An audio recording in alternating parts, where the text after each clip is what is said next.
Hi hello welcome to Koluguri 24/7 news channel. Corporate ఉద్యోగం అంటే అంతే, పైన పటారం లోన లొటారం. అద్దాల మేడలు కనిపిస్తుంటాయి, ఆకాశానంటే బిల్డింగులు కనిపిస్తుంటాయి, మెడలో ఉన్న ట్యాగ్ ఉంటుంది. హాయిగా అందంగా బ్యాగ్ తగిలేసుకొని దర్జాగా లోపలికి వెళుతుంటే చూసేవాళ్లకు, తల్లిదండ్రులకు, బంధువులకు అందరికీ కూడా అబ్బబ్బబ్బబ్బా మన పిల్లలు ఎక్కడ పని చేస్తున్నారు కదా, ఇది కదా కావాల్సింది, మా కలలన్నీ వీళ్ళు నిజం చేస్తున్నారు, వాళ్ళకు ఆత్మగౌరవం పెరిగింది పలానా కంపెనీలో పనిచేయడం వల్ల అని అనుకుంటూనే ఉంటాము. కానీ లోపల వెళ్ళేంతవరకు ఈ దర్పం, ఈ అధికారం, ఆ తర్వాత ఈ హోదా, ఈ స్టేటస్, ఇవన్నీ కూడా లోపల వెళ్ళేంతవరకు. ఒక్కసారి కార్డు పెట్టి స్వైప్ చేయడమో లేకుంటే బయోమెట్రిక్ టచ్ చేసి లోపలికి వెళ్ళిపోతే వాళ్ళు తమ ఆత్మాభిమానాన్ని, ఆత్మగౌరవాన్ని, సహనాన్ని, వాళ్ళకు ఉన్నటువంటి అన్ని ఈగో ఫ్యాక్టర్స్ని తీసి మడిచి బ్యాగులో దూర్చేసుకొని వెన్నెముక లేని ప్రాణుల్లాగా నంగిగా నడుస్తూ లోపలికి వెళ్ళాలి. ప్లాస్టిక్ నవ్వులు కనిపిస్తుంటాయి, ఆర్టిఫిషియల్ జోక్స్ వినిపిస్తూ ఉంటాయి.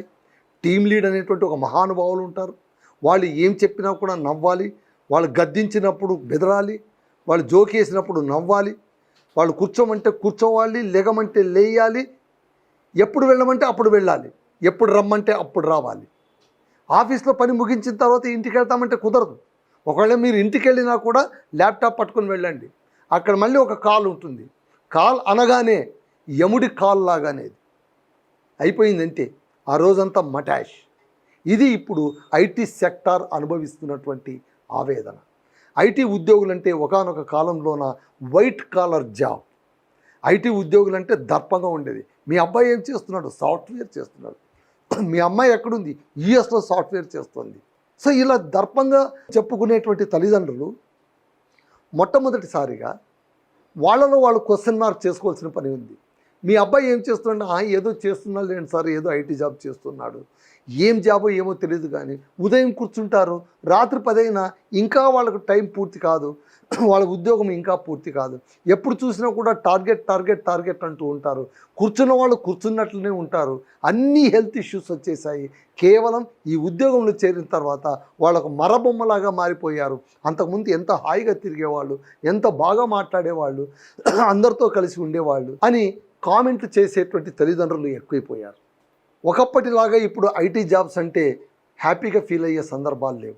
ఒకానొకప్పుడు అంటే ఎర్లీ డేస్లోన ఎర్లీ బర్డ్స్ లాగా సాఫ్ట్వేర్ అంటూ ఆ రంగం కొత్తగా వచ్చిన కొత్తలోన ఉద్యోగం రావాలంటే చాలా ఇబ్బంది. ఒక్కసారి ఉద్యోగం వచ్చిందంటే వాళ్ళ లైఫ్ సెట్ అయిపోయినట్టే లెక్క. అప్పట్లోన అంటే దాదాపు 20 ఏళ్ల క్రితం ఐటీ సెక్టార్ అంటూ ఒకటి ప్రవేశించి ఐటీ జాబ్స్ క్రియేట్ అయిన తర్వాత వాళ్లపైన ఆధారపడి రియల్ ఎస్టేట్ బిజినెస్ కూడా పెరిగిపోయింది. అద్భుతమైనటువంటి భవనాలు కట్టడం మొదలుపెట్టారు. అంతెందుకు మన హైదరాబాద్ తీసుకోండి, హైటెక్ సిటీ ఉంది, గచ్చిబౌలి ఉంది. మీరు చూడండి అక్కడ ఎంతెంత పెద్ద బిల్డింగులు ఉంటాయి. టీసీఎస్, ఆ తర్వాత టెక్ మహేంద్ర, మైక్రోసాఫ్ట్, ఆ బిల్డింగులు చూస్తూ ఉంటే కళ్ళు చెదిరిపోతుంటాయి. అసలు మనం హైదరాబాద్లో ఉన్నామా, అమెరికాలో ఉన్నామని మనం డౌట్ పడేలాగా ఉంటుంది. ఉద్యోగం వచ్చింది అనగానే మొట్టమొదటి పిల్లలు చేసేది ఏంటంటే వాళ్ళ అమ్మ నాన్నను కారులకు కూర్చోబెట్టుకొని నేరుగా అటు ఒక చక్కర కొట్టించేస్తారనమాట. చూపిస్తారు, ఒక పెద్ద బిల్డింగ్ చూపిస్తారు. నాన్న అమ్మ చూడండి నేను అందులోనే పని చేయబోతున్నాను అనగానే వీళ్ళు గుండె ఉప్పొంగిపోతుందన్నమాట. అబ్బా మా పిల్లలు ఇంత పెద్ద బిల్డింగ్లోనే పని చేస్తున్నారా. సో బంధువులతో ఏం చెప్పడం మొదలు పెడతారు? మా అబ్బాయి ఎక్కడ పని చేస్తున్నాడో తెలుస్తా, ఐటీ జాబ్ చేస్తున్నాడండి, ఆషామాషి ఉద్యోగం కాదు, పెద్ద బిల్డింగ్ అది, ఆ బిల్డింగ్లోనూ మనం చూడాలంటేనే మన వల్ల కాదు, అలాంటి బిల్డింగ్లో పోయి వాళ్ళు పనిచేస్తూ ఉన్నారు అనడం మొదలైంది. సో ఐటీ జాబ్ చేసేవాడినే పెళ్లి చేసుకుంటాము, ఐటీ జాబ్ ఉంటేనే పెళ్లి జరుగుతుంది అన్న సమస్యలు కూడా వచ్చాయి. కాలక్రమేణా ఏదైనా పాతబడిపోక తప్పదు, ఏదైనా రోత పుట్టక తప్పదు అన్నట్టుగానే రాను ఐటీ అసలు రంగు బయటపడుతోంది. లేబర్స్ కంటే కూడా అధ్వానంగా రోజు 12 గంటలు, 13 గంటలు, 14 గంటలు ల్యాప్టాప్స్ ముందు అలా పడి ఉండి ఎక్కడ లేని రోగాలు తెచ్చుకునేటువంటి ఉద్యోగం ఏదైనా ఉందంటే అది కేవలం ఐటీ జాబ్ మాత్రమే. బాస్తో మాట్లాడడానికి వీల్లేదు, నోరెత్తడానికి వీల్లేదు, ఇంక్రిమెంట్స్ గురించి అడగడానికి వీల్లేదు, ప్రమోషన్ గురించి అడగడానికి వీల్లేదు, మీకు ఇంత ఇచ్చేదే ఎక్కువ, పైగా మిమ్మల్ని ఎప్పుడు ఫైర్ చేస్తామో మాకే తెలియదు. ఒరాకిల్ కంపెనీ రాత్రికి రాత్రే కేవలం ఒక ఈమెయిల్ లెటర్ పెట్టి దాదాపు వేలాది మంది ఉద్యోగుల్ని వీధిన పడేసిన ఉదంతం మనం చూసాం. కాబట్టి no more IT jobs are glamour jobs. The most deglamorised jobs ఏమైనా ఉన్నాయంటే ఐటీ. ఇది ఐటీ ఉద్యోగుల్ని నిందించడం కాదు, వాళ్ళు పడుతున్నటువంటి వేదన, వాళ్ళు పడుతున్నటువంటి ఆవేదన బయటికి చెప్పుకోలేక, ఎందుకంటే తమపై డిపెండ్ అయినటువంటి తమ పేరెంట్స్ను, తమ సంసారాన్ని, వీళ్ళందరినీ చూసి తాము కష్టాలు అనుభవిస్తూ, తాము ఫ్రంట్ రోలో నిలబడి ఆ హీట్ అంతా తీసుకుంటూ మౌనంగా నిలబడి ఉన్నటువంటి సగటు జీవులు ఎవరైనా ఉన్నారా అంటే కేవలం ఐటీ జాబ్ హోల్డర్స్ మాత్రమే. మిగిలిన జాబులన్నీ బాగానే ఉన్నాయంటే కంపేర్ చేసి చూడండి, ఎంత బాగలేదనుకున్న ఉద్యోగం అయినా ఐటీ జాబ్ కంటే బాగానే ఉంటుంది. జీతం తక్కువ కావచ్చేమో కానీ తృప్తి ఎక్కువగా ఉంటుంది, కనీసం కొద్దిగానైనా స్వేచ్ఛ ఉంటుంది. అక్కడ స్వేచ్ఛ అనేది లేదు, వాళ్ళు కట్టు బానిసలు, బాండెడ్ లేబర్స్ కంటే కూడా అధ్వానంగా ఉంటారు. మరి ఇన్ని మాటలు మనం ఎలా మాట్లాడాలి? ఇంత అమానవీయంగా మనం ఎందుకు మాట్లాడాలి? మీరేమైనా చూసారా, మీరేమైనా విన్నారా అని మీరు నన్ను ప్రశ్నించవచ్చు. ఒక ఉదాహరణ నేను ఇప్పుడు మీకు ముందు పట్టుకొచ్చాను. ఇవాళ రేపు సోషల్ మీడియాలోన తెగ వైరల్ అయిపోతున్నటువంటి ఈ వార్త చూస్తే మీకే తెలుస్తుంది ఎందుకు ఇలా జరుగుతుంది, ఏమయ్యింది అనేటువంటిది. ఇక్కడ చూడండి, ఇక్కడ మీరు Dundigal police station, Hyderabad commissionerate. ఇక్కడ టెక్ మహేంద్రలో పనిచేస్తున్నటువంటి ఒక అమ్మాయి, ఆ అమ్మాయి పేరు భావన సంథింగ్. ఆ అమ్మాయి నేరుగా వెళ్ళి పోలీస్ స్టేషన్లో కంప్లైంట్ చేసింది. ఏంటి అంటే, our company team leader is very inhuman, అమానవీయంగా ప్రవర్తించారు, నా పట్ల చాలా అమానవీయంగా ప్రవర్తించారు. అంటే సాధారణంగా మనం ఐటీ కంపెనీస్ కావచ్చు, ఇతరుల కంపెనీలు కావచ్చు, అమ్మాయిలు ఏమైనా ఇబ్బంది పడి వాళ్ళు చెప్పేది ఒకటి ఏంటంటే మమ్మల్ని హరాస్ చేస్తుంటారు, ఏదో సెక్సువల్ హరాస్మెంటో లైంగిక వేధింపులో అనే కంప్లైంట్ ఇస్తుంటారు కదా. ఇక్కడ డిఫరెంట్గా అది కాదు ఇచ్చింది, మమ్మల్ని ఎక్స్ప్లాయిట్ చేస్తున్నారు, మా పర్సనల్ లైఫ్ని ఎక్స్ప్లాయిట్ చేస్తున్నారు, నా లైఫ్ బ్యాలెన్స్ని మొత్తం కూడా పోగొట్టుకున్నారు, వర్క్ లైఫ్కు పర్సనల్ లైఫ్కు మధ్య బ్యాలెన్స్ చేసుకోలేకపోతున్నాము, వీటన్నిటికీ కారణం ఆ కంపెనీ అని కేవలం కంపెనీ పైన వెళ్ళి కంప్లైంట్ ఇచ్చింది ఆ అమ్మాయి. మళ్ళీ ఇంత దాకా వచ్చిందంటే ఆ అమ్మాయి ఎంత వేదన అనుభవించుంటుంది. అటుపక్క కూడా వాదన ఉండొచ్చు, లేదండి మీరు ఒకవైపు విన్నారు, ఇటువైపు వినలేదు, ఆ అమ్మాయి దురుసుగా ప్రవర్తించింది, ఎప్పుడు జాబుకు రాదు, ఎప్పుడు చూసినా లీవులు పెడుతూ ఉంటుంది, కారణాలు లక్ష్య చెప్తూ ఉంటుంది, కానీ పని చేయాలి కదా, కంపెనీ కూడా ముందుకు వెళ్ళాలి కదా అని మీరు అనడంలో కాస్త కూస్తా చిత్తే ఉండొచ్చు. కానీ అక్కడ ఎటువంటి పరిస్థితుల్లో లీవ్ అడుగుతున్నారు, ఎందుకు లీవ్ అడుగుతున్నారు? అయాచితంగా అడగరు కదా. ప్రతి ఎంప్లాయీకి కూడా సిక్ లీవ్లు ఉంటాయి, మెడికల్ లీవ్లు ఉంటాయి, ఎర్న్ లీవ్స్ ఉంటాయి, ఇవన్నీ ఉంటాయి కదా, వాటినే కదా వాళ్ళు పెట్టుకునేది. లేని లీవ్లు మీరేమైనా ఇస్తున్నారా అంటే అది కాదు కదా. మళ్ళీ దీన్ని గురించి ఎవరు మాట్లాడతారు? Who will address all these things అంటే employees they themselves addressing these problems. ఎవరు ప్రశ్నించకపోతే సమస్యలు అక్కడే ఉండిపోతాయని బహుశా ఆ అమ్మాయి అనుకునిందేమో. చూడండి, ఇక్కడ మీకు చూపిస్తాను. ఈ అమ్మాయి పేరు ఆర్ భావన, షీఈ్ ఫ్రమ్ టెక్ మహేంద్ర. ఈ ఐడి కార్డ్ చూడండి, షీఈ్ చూడండి 4.5 months బ్యాక్ ఆమె ఉద్యోగంలో చేరింది.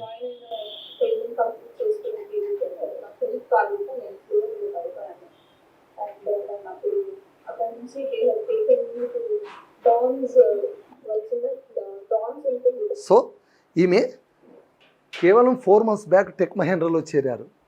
చేరినప్పుడు ట్రైనింగ్ పీరియడ్లోనే హెల్త్ ఇష్యూస్ వచ్చాయి, ఆఫీస్లోనే ఆమె కుప్పకూలిపోయింది. ఆమెను అక్కడ లోపల హాస్పిటల్కు వెంటనే చికిత్స చేశారు. ఆ తర్వాత సంథింగ్ మల్లారెడ్డి హాస్పిటల్, సంథింగ్ ఏదో హాస్పిటల్ పేరు చెప్పింది, అక్కడ జాయిన్ చేయించారు. అక్కడికి కుదరలేదు, ఆ ఇష్యూ కొంచెం కంటిన్యూ అయింది. దాని నుంచి కోలుకోవడానికి కొంచెం టైం పట్టింది. ఇంత లోపలే ఈమెయిల్స్ వస్తున్నాయి, ఫోన్ కాల్స్ చేస్తున్నారంటే ఎప్పుడు వస్తున్నావు నువ్వు, ఎప్పుడు వస్తున్నావు, when you are coming back, when you are returning, ఇంకా లేదా, ఇంకా రావట్లేదా, అయ్యో నా ఆరోగ్యం కుదరపడట్లేదంటే అలా అంతా కాదు, వచ్చేసేయాలి కదా మీరు అని అడగడం. ఆ తర్వాత ఆ అమ్మాయికి పెళ్ళయింది, వివాహిత, ఆమె బిడ్డకు ఇబ్బంది కలిగిందని ఇంటి నుంచి ఫోన్ వస్తే ఒకరోజు నేను వెళ్తానండి, మా అమ్మాయికి బాగలేదని నాకు ఫోన్ కాల్ వచ్చిందంటే అదింత తెలీదు, నువ్వు లాగిన్ కాపో, నువ్వు బయట వెళ్ళి లాగిన్ కా, నువ్వు నేను పైన వాళ్ళని అడుగుతాను, వాళ్ళు పర్మిషన్ ఇస్తే పంపిస్తాం, లేకుంటే లేదు అని చెప్తే మౌనంగా ఆమె పైకి వెళ్ళి తన పని తాను కూర్చుంటే మళ్ళీ తరచుగా ఫోన్లు రావడంతో అదే పనిగా ఇంకా ఆమె ఎవరికి చెప్పా పెట్టకుండా వెళ్ళిపోవాల్సి వచ్చింది. దాన్ని వాళ్ళు ఎలా చూశారు? ఆమె ఇర్రేషనల్గా బిహేవ్ చేసింది. చెప్పా పెట్టకుండా ఎలా వెళ్ళిపోతావు నువ్వు, ఎవరికైనా చెప్పి కదా నువ్వు వెళ్ళాల్సిందంటే, నేను చెప్పినప్పుడు మీరు వినకపోతే నేనేం చేయాలి? అంటే she can't do her job at the cost of her child. అమ్మాయి ఆరోగ్యాన్ని పణంగా పెట్టి ఆమె ఉద్యోగం చేస్తుందని ఎలా ఊహించగలం మనం చెప్పండి? కన్న తల్లి కదా, కన్న పేగు కదా. కావచ్చు షీ మేబీ ఐటీ ఎంప్లాయ్, ఆమెకు మ్యాండేటరీ ఉండొచ్చు. ఒక్కసారి ఉద్యోగంలో లాగిన్ అయిన తర్వాత లాగౌట్ అయ్యేంత వరకు అక్కడే పని చేయాలన్న విషయం ఆమెకు స్పష్టంగా తెలిసి ఉండొచ్చు. కానీ పరిస్థితులు, వాటిని కదా మనం అర్థం చేసుకోవాల్సింది. ఆ అమ్మాయి బయటికి వెళ్ళాలని అడుగుతుందంటే లీవ్ అడుగుతుంది, అమ్మాయి కానీ అబ్బాయి కానీ, whoever it may be.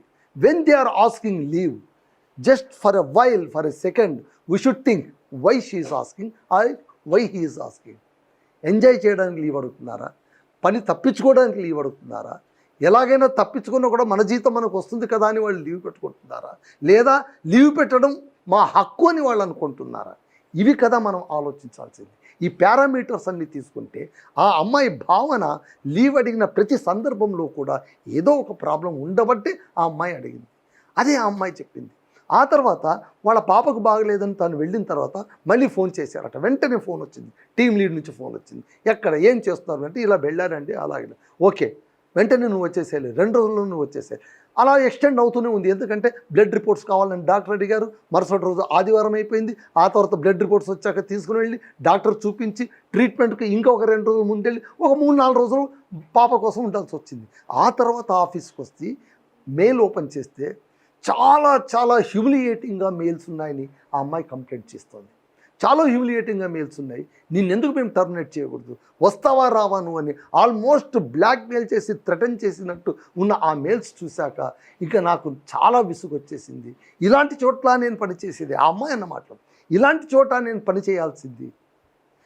ఏమాత్రం నాకు స్పేస్ ఇవ్వకుండా, ఏమాత్రం నా లైఫ్కి ఇంపార్టెన్స్ నేను ఇచ్చుకోవడానికి వీలు లేకుండా కట్టడి చేసి నన్ను ఒక టైట్ పరిస్థితిలో పెట్టినప్పుడు నేను ఎందుకు ఉండాలి ఇక్కడ, ఏం అవసరం వచ్చింది అని ఆ అమ్మాయి నిర్ణయించుకుని బయటికి వెళ్ళే ముందు పాత కథలన్నీ తవ్వి తీసింది. సహజం, ఎవరైనా ఉద్యోగం నుంచి వెళ్ళేటప్పుడు ఆ కంపెనీలో ఉండే లొసుగులన్నీ మీకు తెలుసునో తెలియదు. పెద్ద పెద్ద కార్పొరేట్ కంపెనీల్లోన ఉద్యోగం చేరేటప్పుడు ఇంటర్వ్యూనే కాదు, ఉద్యోగం వదిలిపోయేటప్పుడు కూడా ఇంటర్వ్యూ ఉంటుంది. That is called exit interview. ఆ ఎగ్జిట్ ఇంటర్వ్యూలోన ఎంప్లాయీని they will allow to tell all minus points of the company.